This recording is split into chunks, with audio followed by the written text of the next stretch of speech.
tratado las tintas negras, que sin duda fueron las más utilizadas. Pero prácticamente en todos los manuscritos medievales encontramos además tintas de al menos un color más, aunque solo sea para los títulos.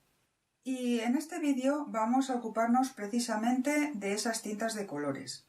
Veremos de qué fuentes disponemos para conocerlas, qué componentes se emplearon para conseguir los distintos colores y cómo se fabricaba la pintura o tinta. Pero lo primero es encontrar las fuentes a partir de las cuales poder estudiarlas. Estas proceden de dos ámbitos totalmente distintos pero complementarios: los análisis de laboratorio y los recetarios de pigmentos y colorantes. Los análisis de laboratorio determinarán en última instancia qué componentes han sido utilizados en un determinado manuscrito, pero presentan dos problemas fundamentales. Por un lado, requieren toma de muestras, y esto implica un cierto grado de destrucción, aunque ésta sea solamente a nivel microscópico. Por otro lado, los análisis de laboratorio solo nos dan información a nivel molecular, pero no nos pueden ofrecer los ingredientes exactos que los artesanos medievales utilizaron. Para eso necesitamos comparar los resultados de los análisis con productos cuya elaboración conocemos, y para eso recurrimos a los recetarios de pigmentos y colorantes que se han conservado. Estos son de dos tipos. Por un lado, podemos encontrar recetas en tratados de carácter general, como las obras de Teofrasto sobre las plantas y sobre las piedras, el de Materia Médica de Dioscórides o la Historia Natural de Plinio. Pero como ninguno de estos autores fue un profesional de la pintura, sus explicaciones son a veces incorrectas o incompletas. La mayor parte de nuestra información sobre las tintas medievales procede de algunos recetarios profesionales que se han conservado de forma dispersa en unos 400 manuscritos. Se trata de textos extraordinariamente diversos, ya que mientras algunos son muy concisos y concretos, con consejos dados por artistas o artesanos para otros artistas o artesanos, otros son colecciones sin ningún orden aparente, fruto del interés de sus compiladores, que en más de un caso parecen haber sido simples curiosos legos en la materia. La transmisión de estos textos es muy particular, porque al contrario de lo que sucedía con los textos literarios o religiosos, que los copistas reproducían con la máxima exactitud posible, en los recetarios era habitual que el copista, que además sabía de la materia, se sintiese autorizado a corregir o añadir párrafos a su modelo, según su conocimiento y según los materiales que tenía disponibles en su localidad. Pero también podía suceder que en su modelo el copista encontrara palabras que le eran totalmente extrañas, acaso por estar en otra lengua, y entonces o bien las reemplazaba con equivalentes locales si el contexto le daba información suficiente para aproximadamente saber de qué se trataba, y si no, podía intentar copiar letra por letra lo que veía, aun sin entenderlo, con lo cual era muy probable que cometiese errores. El resultado de una y otra operación podía ser una gran corrupción del texto. Otro caveat que se impone a la hora de estudiar estos recetarios es que son simplemente una especie de recordatorio para artesanos que ya conocían el oficio y que por lo tanto no necesitaban muchos detalles. Por ejemplo, casi nunca se ofrecen las cantidades exactas y se omiten algunas observaciones por considerarse obvias. Estos tratados se pueden dividir en dos grandes grupos: recetarios altomedievales, compilados antes del siglo XIV, y los tratados para artistas editados en los últimos siglos medievales y el inicio del Renacimiento. Los más importantes de los recetarios altomedievales son los siguientes: los papiros de Leiden y Estocolmo, que formaron un único tratado que se dividió en 1828 y son del siglo III. Las composiciones Artigendamusiva o composiciones lucenses contienen un núcleo de hacia el año 600, compuesto acaso en Alejandría, que fue traducido en Italia hacia el 750 u 800, añadiéndosele nuevos materiales. Muy relacionado con las composiciones lucenses está el texto del Codex Matritensis, que también guarda alguna relación con el papiro de Leiden-Estocolmo. Mappa Clavicula y De Coloribus et Mixtionibus es una compilación del siglo IX a partir de un núcleo anterior. En los siglos XI y XII se le añadieron luego nuevos materiales que aparecen en las copias más recientes de esta obra. De Coloribus et Artibus Romanorum, atribuido a Heraclio, contiene dos partes italianas probablemente del siglo X y una tercera parte más tardía del XIII, acaso francesa. La Schedula Diversarum Artium, compilada en el siglo XII por un monje que se llama a sí mismo Teófilo, está muy influida por la práctica bizantina. Los tratados bajomedievales son mucho más especializados al ser obras de artistas destinadas a artistas. Los más relevantes son del siglo XIV el de Arte Illuminandi o Manuscrito de Nápoles, los tres tratados de Arquerius o Alquerius, el Liber de Coloribus Illuminatorum Sive Pictorum, de origen francés, el de Coloribus Facientis de Pedro de Saint-Omer o Petrus de Sancto Audemaro, probablemente del norte de Francia, y el libro del arte de Cennino Cennini, redactado hacia 1390, que probablemente sea la fuente más informativa de todas. A principios del siglo XV, el parisino Jean Lebec recogió varios de los tratados anteriores y les añadió algún otro material. Y hacia mediados del mismo siglo, Ambrosio de San Pietro, de Siena, escribió su Ricepte d'affare più colori. Muchos de los tratados que hemos mencionado han sido editados en diversas ocasiones. Una buena recopilación con su traducción al inglés es la de Mary Merrifield, editada bajo el título Medieval and Renaissance Treatises on the Arts. Es bastante antigua y en la actualidad existen mejores ediciones de prácticamente todos los tratados incluidos, pero tiene las grandes ventajas de tener reunidos muchos de ellos, de incluir la traducción al inglés y de que está disponible online sin copyright en vigor. Pasamos ahora a ver las sustancias colorantes y aglutinantes. Pues bien, a partir de la información obtenida del estudio de los recetarios mencionados, se puede conocer la naturaleza de los pigmentos y colorantes utilizados en los manuscritos medievales, así como su modo de preparación. Los pigmentos y colorantes empleados en la iluminación de los manuscritos son los mismos que los utilizados en otras técnicas pictóricas, aunque para ser utilizados en los manuscritos los pigmentos debían estar molidos más finos para que no se desprendieran de su soporte flexible. En este sentido, los colorantes orgánicos ofrecían alguna ventaja sobre los pigmentos inorgánicos. Los colorantes son básicamente jugos de plantas de fácil preparación y aplicación, y se extraían normalmente por infusión en un medio líquido, que solía ser el agua, pero que también podía ser vino, cerveza, vinagre e incluso orina, con la finalidad de cambiar el pH, ya que muchos colorantes son muy sensibles a él y tiran hacia una tonalidad u otra en función de si el medio en el que están es alcalino o ácido. Pero los colorantes orgánicos tienen la desventaja de que tienen escaso poder cubriente, por lo que normalmente se recurría a convertirlos en pigmentos laca. Es decir, el colorante se fijaba de manera estable en un soporte inorgánico, de modo que adquiría más cuerpo y se convertía en un producto insoluble que luego se aplicaba ya como un pigmento.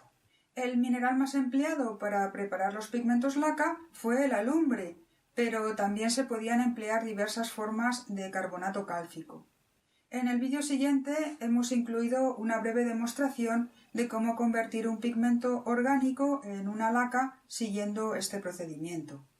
Los pigmentos minerales simplemente se molían en la finura adecuada y luego se mezclaban con un aglutinante que podía ser goma arábiga, clara de huevo o yema de huevo. A continuación veremos brevemente las diferentes sustancias que se utilizan en los manuscritos medievales. Si intentamos ahora adquirir alguno de estos productos, nos pedirán algún tipo de acreditación, ya que pueden ser peligrosos para la salud. Vamos, que hoy podría considerarse la iluminación de manuscritos como una ocupación peligrosa, pero en la Edad Media no se conocía el concepto de seguridad en el trabajo. Los colores rojos más importantes en la paleta del iluminador medieval eran los pigmentos inorgánicos, cinabrio y minio, y los colorantes kermes, rubia y palo de Brasil. El cinabrio es un sulfuro de mercurio que se encuentra de manera natural en las minas de mercurio, pero que también podía fabricarse artificialmente poniendo mercurio y azufre en una vasija de arcilla vidriada y calentarlos hasta que el humo fuese de color rojo. El minio se preparaba tostando el blanco de plomo hasta que adquiriera un color rojizo. El kermes se extraía de las hembras del insecto Coccus ilicis. Producía un color muy intenso que se convertía en púrpura al añadirse orina a la cocción, y era un colorante carísimo. Otros colorantes de los que se extraía el rojo eran la rubia y el palo de Brasil. Este último se importaba del sudeste asiático, y cuando los portugueses llegaron a América, encontraron tanto que denominaron a esas tierras por esta planta, y de ahí el nombre del actual Brasil. También podía extraerse un color rojizo más que rojo de minerales ricos en óxido de hierro. El verde que más aparece en los tratados es el verdigris, que es un acetato básico de cobre y se fabricaba exponiendo láminas de cobre a vapores de vinagre. Había diversas variedades en función del modo de preparación. Su problema fundamental es que es bastante corrosivo y es incompatible con algunos pigmentos. La malaquita es un carbonato básico de cobre de color verde que se encuentra de forma natural. En la actualidad se la considera una piedra semipreciosa y se empleó en muchos manuscritos. Y también se podían extraer pigmentos verdes de plantas diversas como las iridáceas, las coles, los puerros o las bayas del espino cerval. Para el azul se han conservado gran cantidad de recetas. El azul más hermoso, pero también el más caro, es el procedente del lapislázuli, que había que importar de Afganistán y que además requería un difícil y largo proceso para extraer el bello color azul característico de los manuscritos bajomedievales de lujo. Otra posibilidad era la azurita, que, como la malaquita, es un carbonato básico de cobre. El problema de la azurita es que en contacto con el aire puede virar a tonos verdosos y también que no se podía moler muy fina porque perdía el color. Los colorantes azules son el índigo y el pastel. El índigo había que importarlo desde Oriente. En cambio, el pastel crecía en Europa de forma natural y se cultivó extensivamente, pero tiene el problema de que la planta empobrece mucho el suelo y que el proceso de extracción del colorante es difícil y costoso. Primero se hacía una pasta que se formaba en bolas y luego de estas bolas se extraía el color azul. Prácticamente la única fuente de blanco era el blanco de plomo, denominado también cerusa o albayalde, que se preparaba de forma artificial exponiendo las láminas de plomo a los vapores de vinagre u orina en vasijas enterradas en estiércol de caballo. También podía fabricarse blanco calcinando conchas marinas o huesos, pero este blanco era muy pastoso y no daba buenos resultados. Para el color amarillo se utilizaba el oropimente, que es un mineral compuesto de arsénico y por tanto extremadamente tóxico y además incompatible con otros pigmentos y colorantes. Por esta razón se emplearon sobre todo colorantes de origen vegetal, especialmente azafrán, gualda y celidonia. También podía extraerse un tono amarillo muy característico de las bayas de Aviñón o espino cerval. Luego veremos una demostración. Por supuesto, también podían mezclarse distintos pigmentos y colorantes para cambiar el tono principal o para conseguir otro color, aunque esto último era menos frecuente.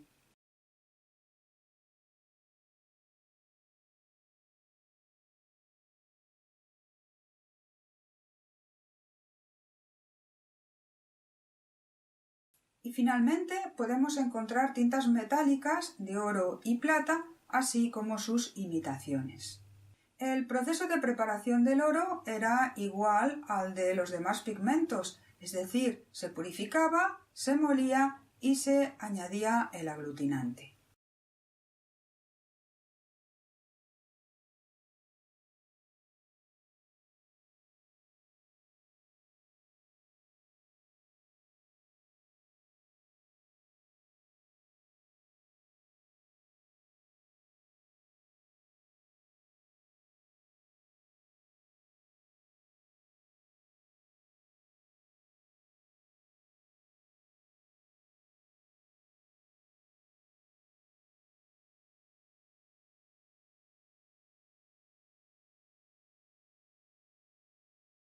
En los recetarios medievales es habitual encontrar las instrucciones para preparar aleaciones de oro con el fin de abaratar el coste o para modificar algunas de sus características.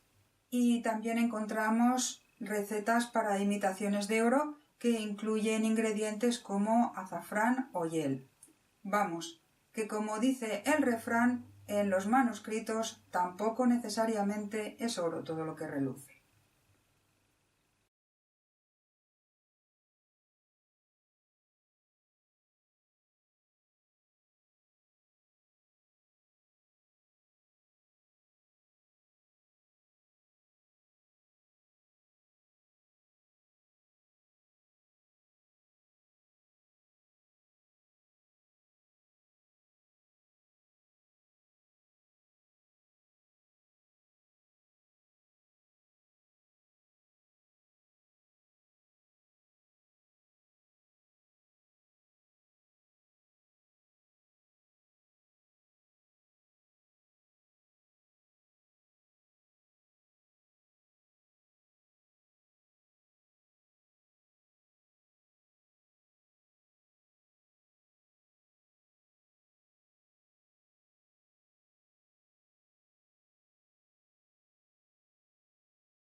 Pero con las mezclas había que tener cuidado porque algunos pigmentos reaccionaban al entrar en contacto y producían entonces tonalidades no deseadas.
La diferencia principal es que antes había que batir el oro en láminas y luego se procedía a molerlo en un mortero muy duro y había que añadir cierta cantidad de sal, nitro, mercurio o goma arábiga para facilitar el molido y evitar la formación de grumos.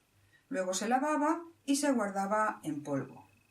Para convertirlo en tinta se mezclaba entonces con el aglutinante y recibía el nombre de oro líquido u oro de concha, porque la mezcla se preparaba en una concha.